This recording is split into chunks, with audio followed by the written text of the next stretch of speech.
Hi అండి, నేను మీ Sajida. Welcome to Sajida's kitchen. ఈరోజు వీడియోలో అందరికీ ఎంతో ఇష్టమైన చికెన్ పకోడా రెసిపీని షేర్ చేయబోతున్నాను. మీరు కూడా ఇలా ఒకసారి ట్రై చేయండి, చాలా టేస్టీగా ఉంటుంది. ఇంట్లో అందరికీ బాగా నచ్చుతుందండి.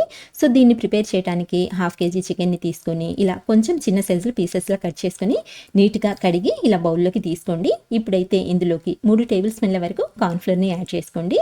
నెక్స్ట్ 2 టేబుల్ స్పూన్ల వరకు బియ్య పిండిని కూడా యాడ్ చేసుకోండి. ఇప్పుడైతే 1 టేబుల్ స్పూన్ వరకు ఫ్రెష్ అల్లం వెల్లుల్లి పేస్ట్ వేసుకోండి.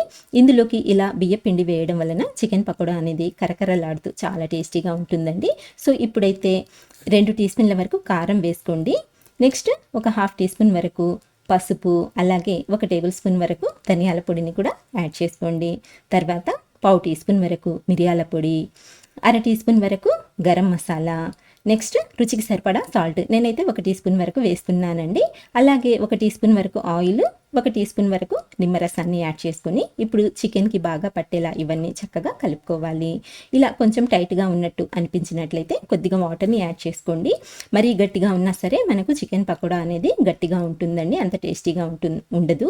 సో ఇలా కొద్దిగా వాటర్ని యాడ్ చేసుకొని నీట్గా కలుపుకున్న తర్వాత ఇప్పుడు స్టవ్ మీద ప్యాన్ పెట్టుకొని డీప్ ఫ్రైకి సరిపడా ఆయిల్ని వేసి ఆయిల్ బాగా వేడైన తర్వాత ఇందులోకి మనం ప్రిపేర్ చేసి పెట్టుకున్న ఈ చికెన్ పీసెస్ని ఒక్కొక్కటిగా ఈ విధంగా డ్రాప్ చేసుకోవాలి.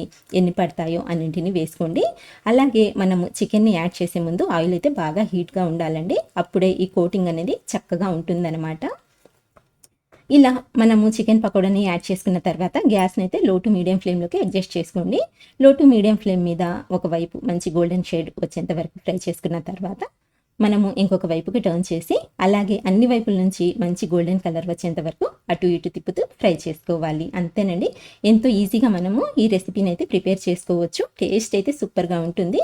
ఇప్పుడైతే వేడివేడిగా ప్లేట్లోకి తీసుకొని సర్వ్ చేసుకున్నట్లయితే అందరు చాలా ఇష్టంగా తింటారు. తప్పకుండా ట్రై చేయండి. అలాగే మీకు వీడియో నచ్చినట్లయితే చిన్న లైక్ ఇవ్వండి ఫ్రెండ్స్. మంచి టేస్టీ రెసిపీస్ కోసం అయితే మన ఛానల్ని మర్చిపోకుండా సబ్స్క్రైబ్ చేసుకోండి.